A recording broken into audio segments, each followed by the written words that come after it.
Ladies and gentlemen, we're going now to have, we are in the insurance industry, and people in your area masters how to manage risk. And now we have the highest risk is the panel between us and lunch.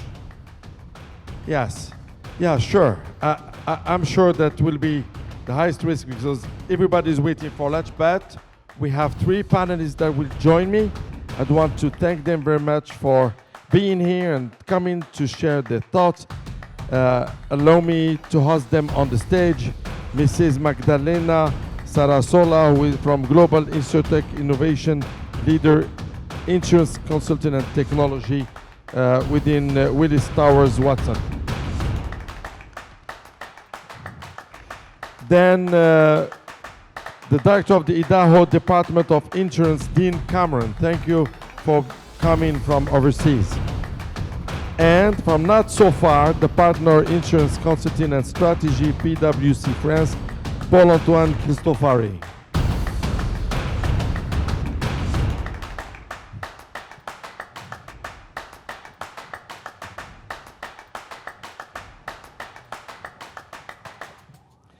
Okay, so you agree with me that this is the most difficult session of the day. But anyway, we are here. I'm sure we're going to succeed and make it a good session. I will start with you, Mr. Cameron. First, just for all of you, when I will start with my first question, just want you to introduce your organization very briefly that people can understand the angles that you bring to the conversation and to the topic. I would want to ask you, what about the Idaho Department of Insurance, and has this department noticed the effects of AI on the insurer value chain? Certainly. Want to make sure I can be heard. My name is Dean Cameron. The Idaho Department of Insurance is the regulatory body that regulates the insurance industry in Idaho. Idaho is a state located in the Northwest, next to Washington and Oregon. We grow potatoes, a lot of potatoes. So I'll keep food references because everybody's hungry. So you right? feed all the McDonald's in US? Yeah, absolutely. And I'm the only one up here that has a body shaped like a potato. So that's how you'll remember. First of all, much of what I had planned on saying has already been said this morning, so I'm not going to repeat it. There are tremendous amounts of artificial intelligence in the value chain. We're seeing it in Idaho particularly. We're a largely forested area with lots of forest fires. And so we're seeing insurance companies use modeling technology where they're predicting the location of forest fires and where those forest fires will traverse through the countryside and homes that might be affected by it. So that's probably the most prevalent evidence. Obviously, we're seeing it in the auto insurance market where homeowners or where auto insurers are tracking driving abilities or lack of ability and determining rates based on how that's occurring. We're not seeing it much like the data that Petra shared or that Andy shared. We're not seeing it as much in the life insurance market. Are seeing it a little bit in the property and in the auto insurance market. And we'll talk about the value or opportunities that are there for other places down the road. So, what benefits can AI bring to the insurer's value chain, and what detriments does AI pose? Well, I think it's as described. It's sort of a mixed result. I was thinking earlier. Not too long ago, we would not have these phones that would tell us, this is my artificial intelligence right here, right? Because it provides all of the information and data that I need. It'll tell me where I am and where I need to go and what time I need to be there and how I get there. And it will tell me what I need to buy and how I can buy it and whether it's a good product or a bad product. So the advent of technology being able to assist consumers in purchasing products assist insurance companies in making those products less expensive or more adaptive to the needs of consumers, I think is a great future.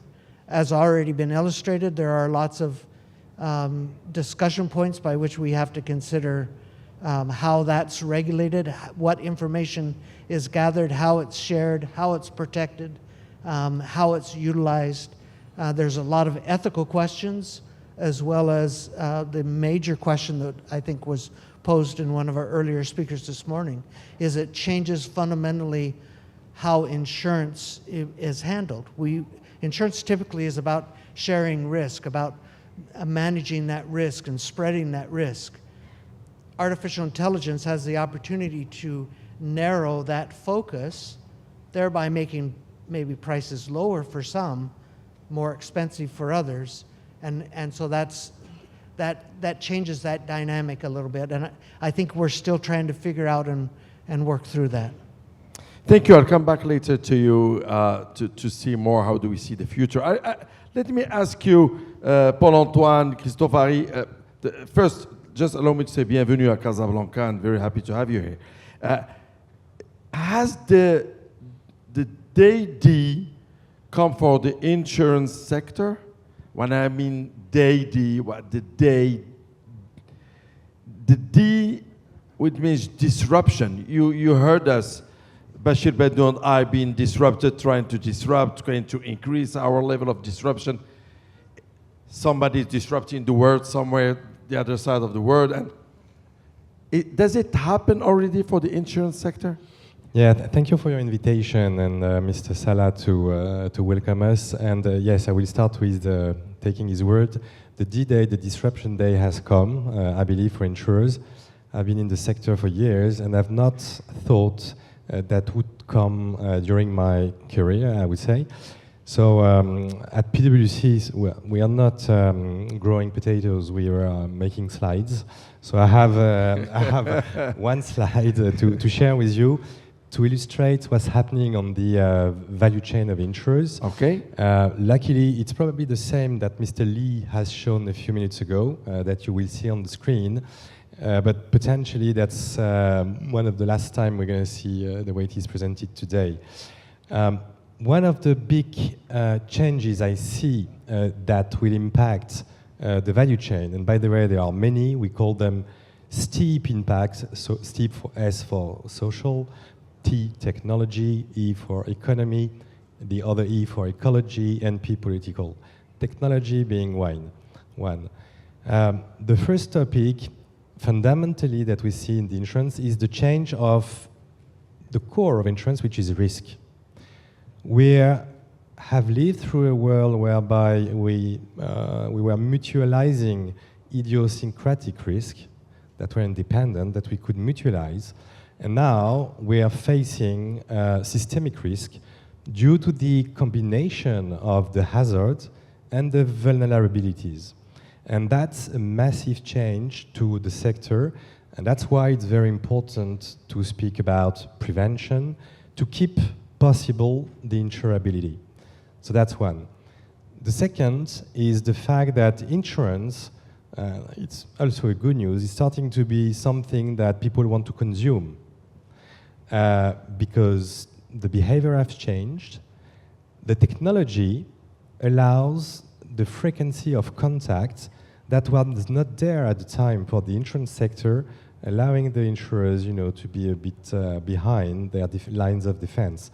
But the technology allows high frequency. And finally, and it's a good news, the regulators, the value for customer is also a driver for accelerated consumption of insurance. So the frequency plus the change of the core risk material of insurance are the two big changes that I believe might reshape the value chain as we see the one I'm presenting here and Mr. Lee presented a few minutes ago.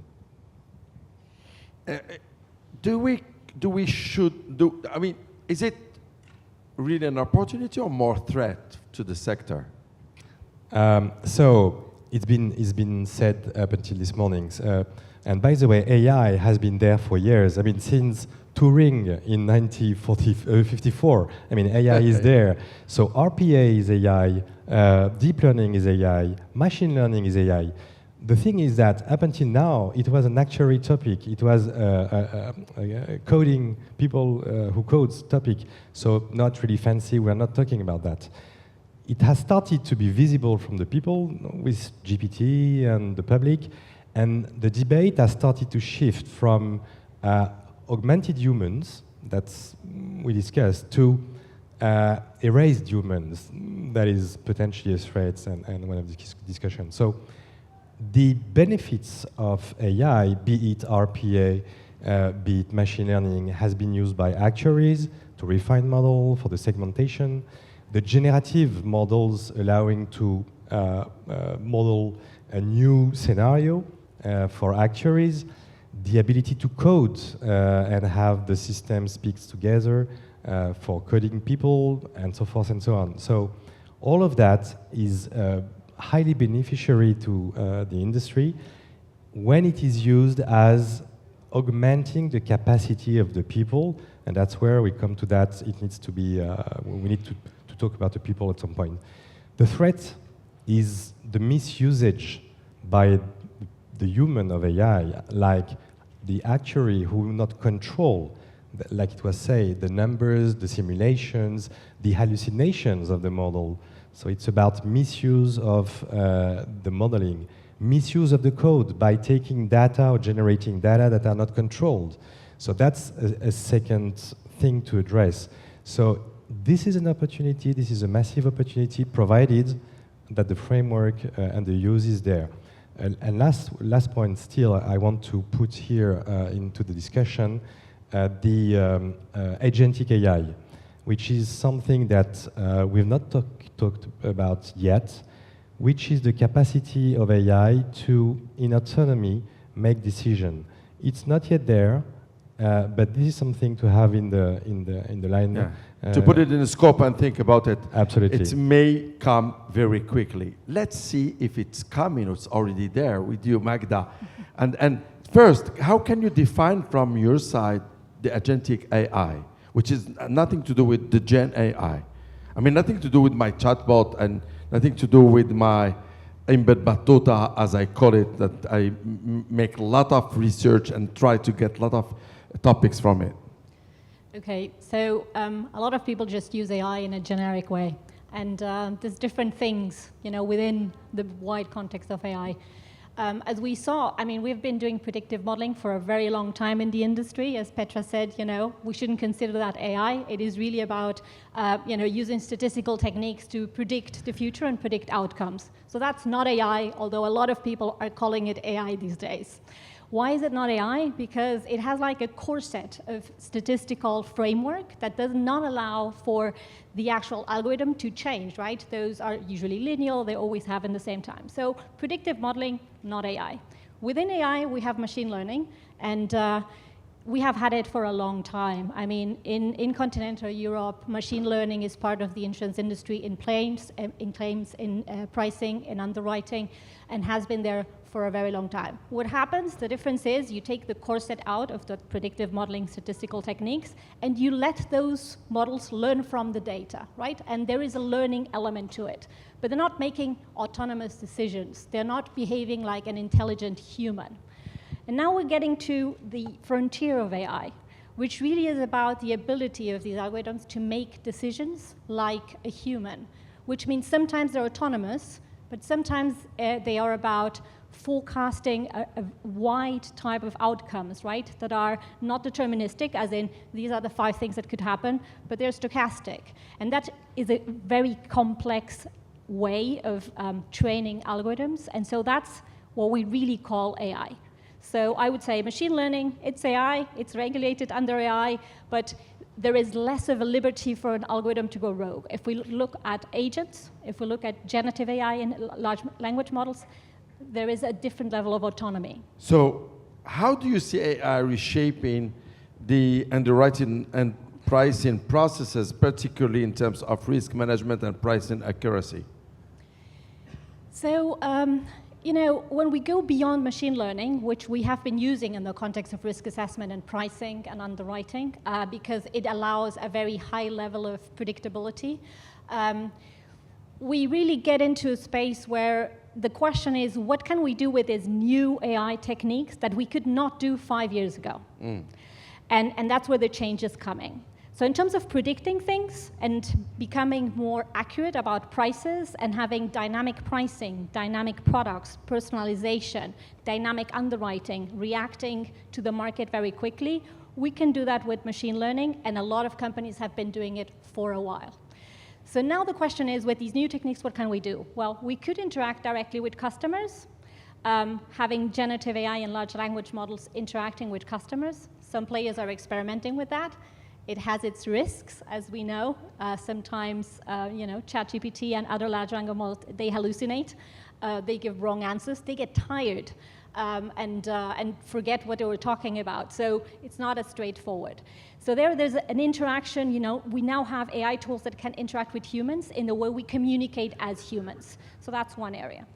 The other area that's really powerful today is using those tools to extract data, to liberate data, to structure data, and to generate new data, like synthetic data sets, for instance. Does this make the decisions easier?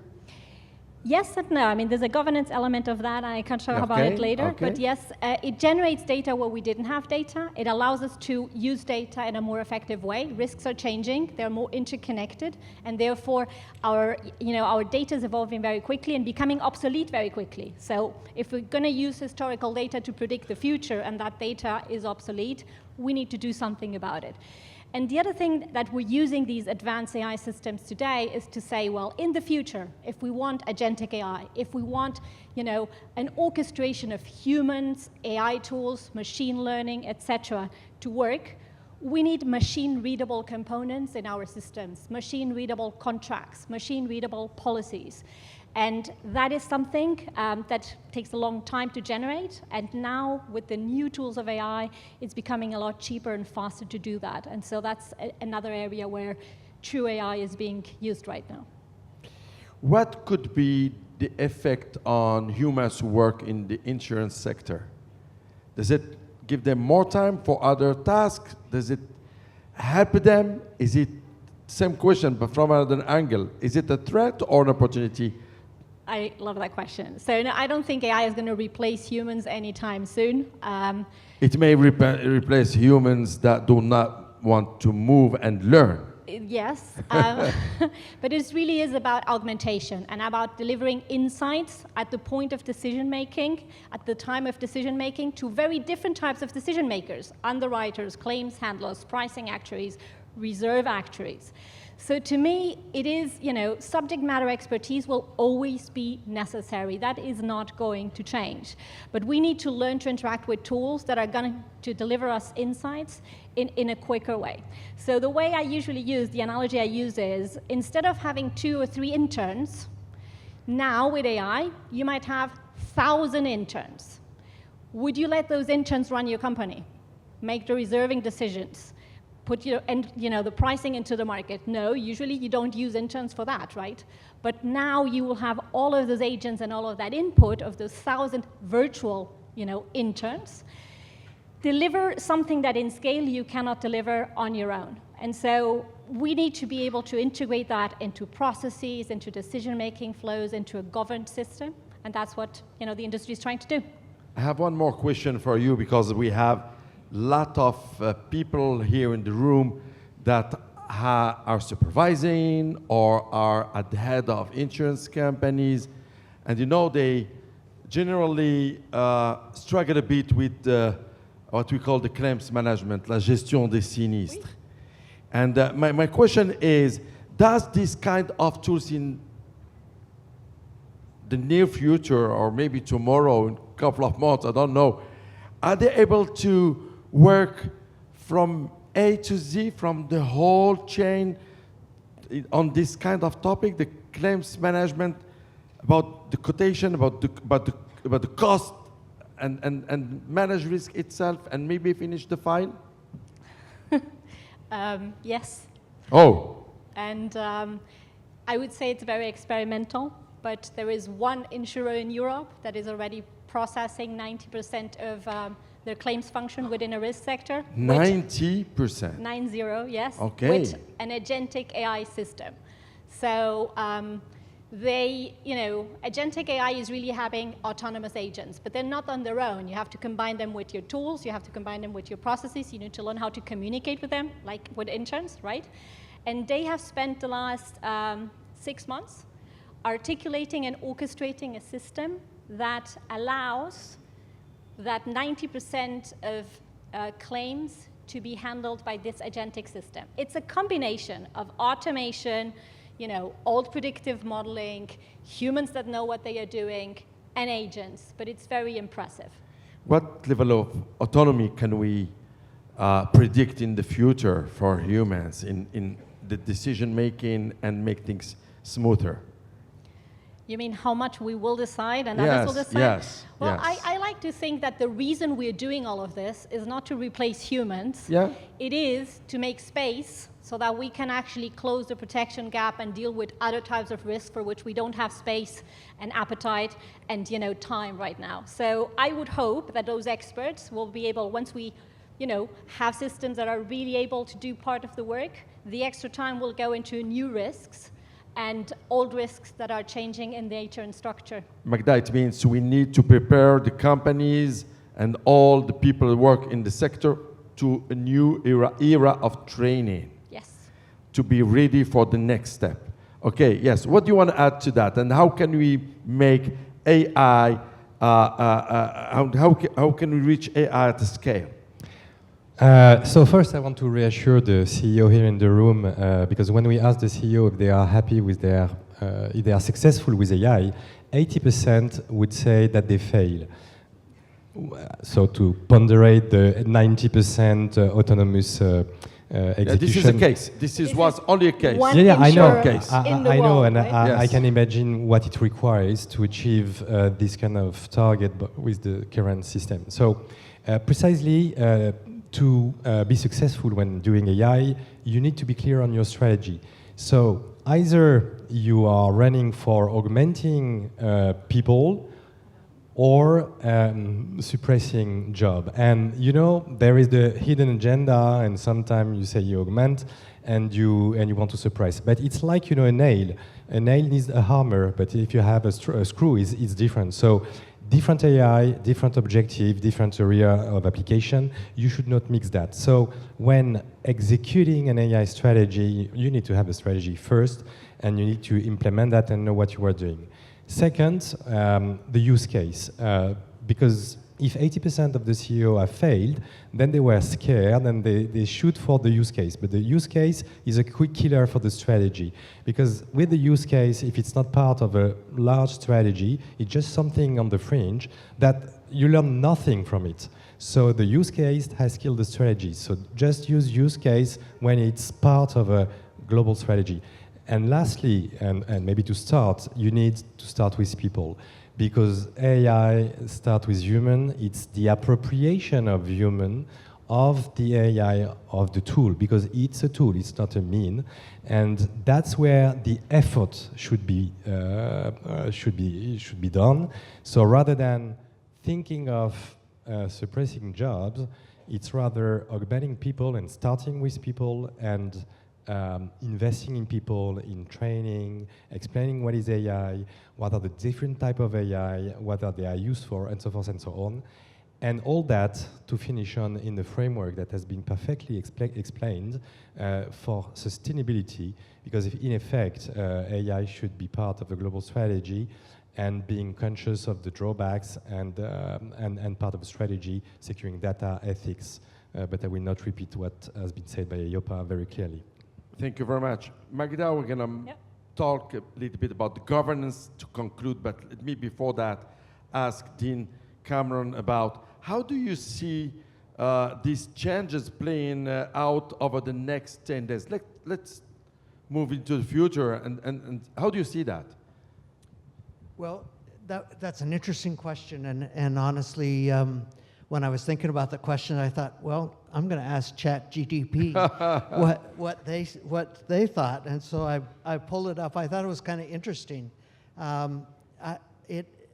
There are a number of options that I hadn't even considered would be available for the use of AI in our system. Let me just run through a couple of them.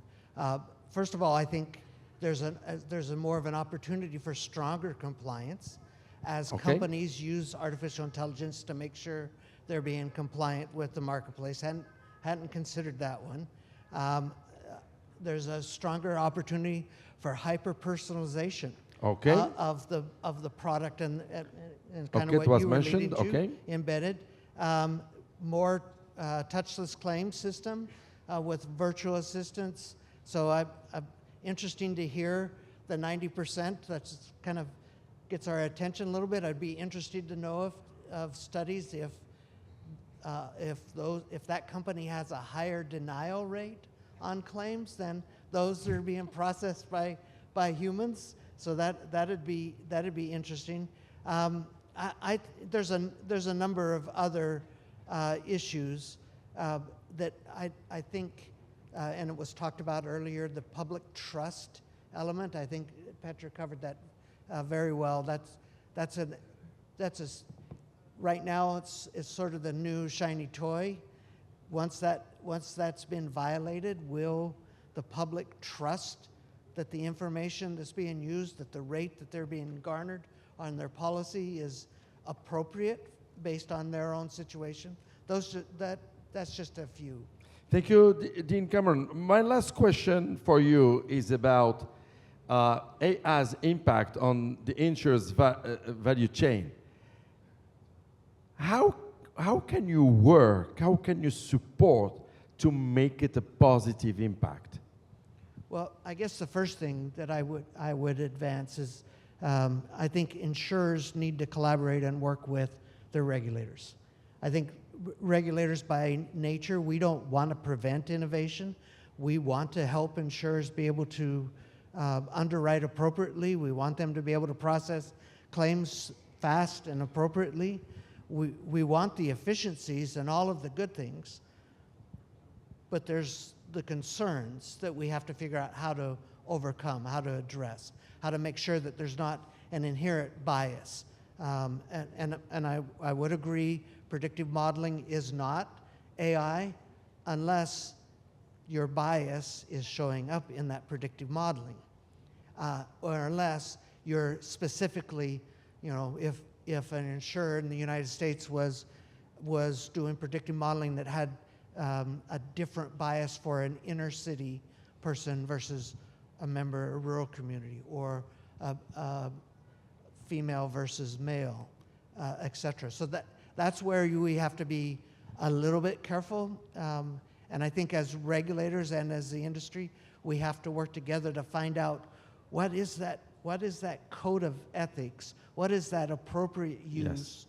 Yes. Where is the boundary line too far? Where's the sideboards on what you can do and how you can operate?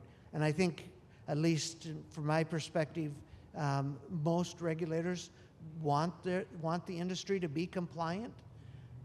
They don't, so they're not trying to stop them from making money or writing business. They want consumers insured.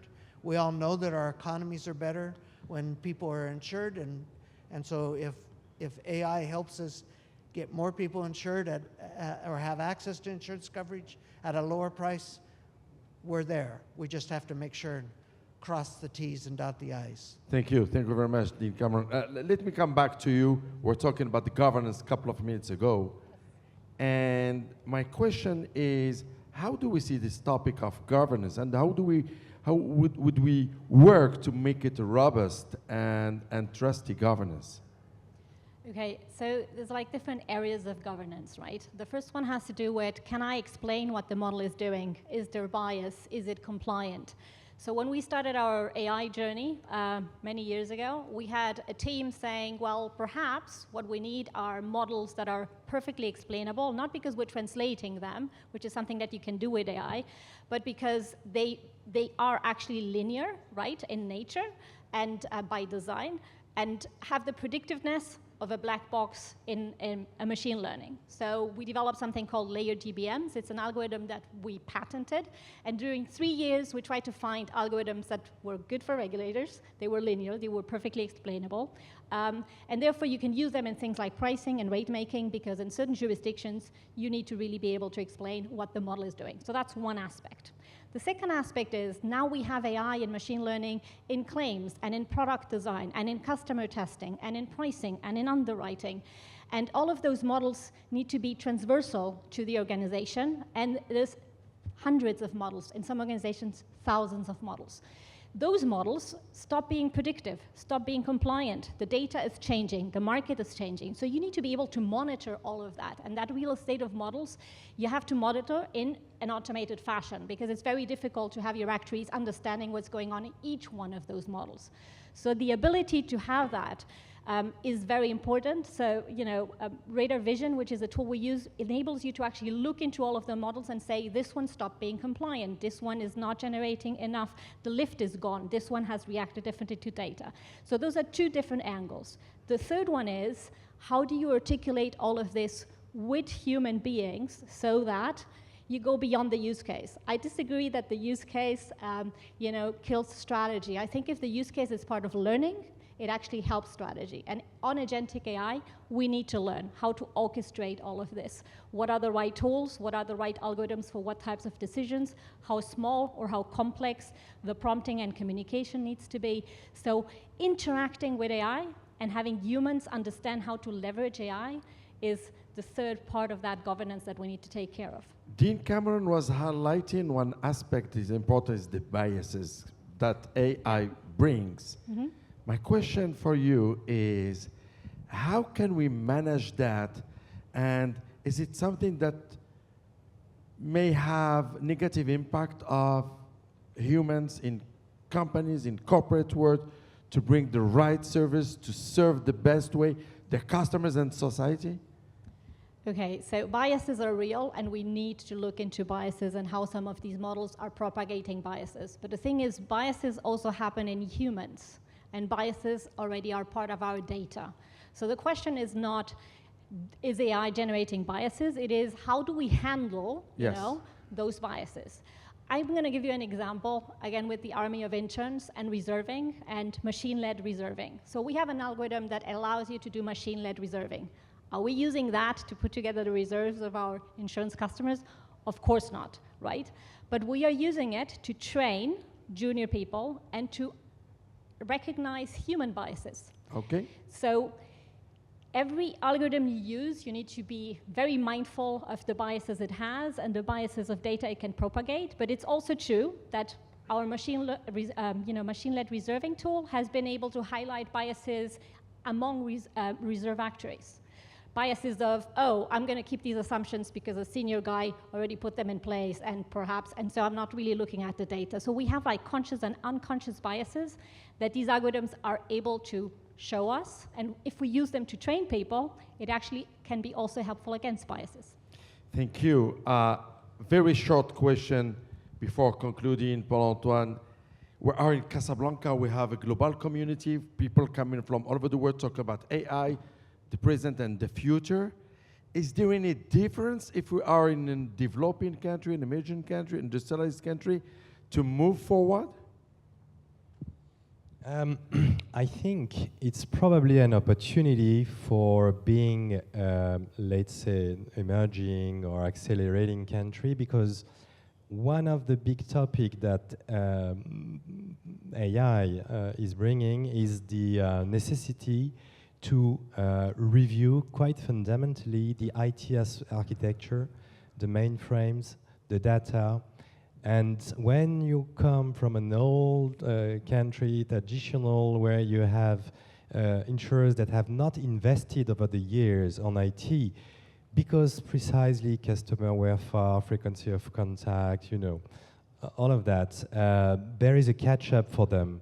While I believe when being into a more, let's say, emerging country, the underlying stack might be younger, and the capacity to plug all those new technologies might facilitate. So I believe it's rather an opportunity for Africa at large and other countries to catch up and challenge the old continent. Thank you very much, Magda. We're going to conclude. The last words to you. Frankly, do we need, before going to lunch, to be more optimistic, or not at all, or balance?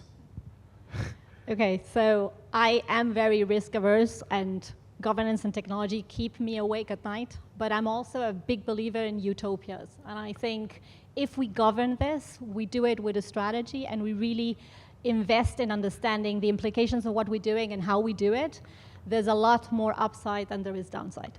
Thank you so much, three of you. Thank you. We get a very interesting panel. Thank you so much for your time and your thoughts, ladies and gentlemen. Bon appétit for the lunch, and see you in 1 hour here.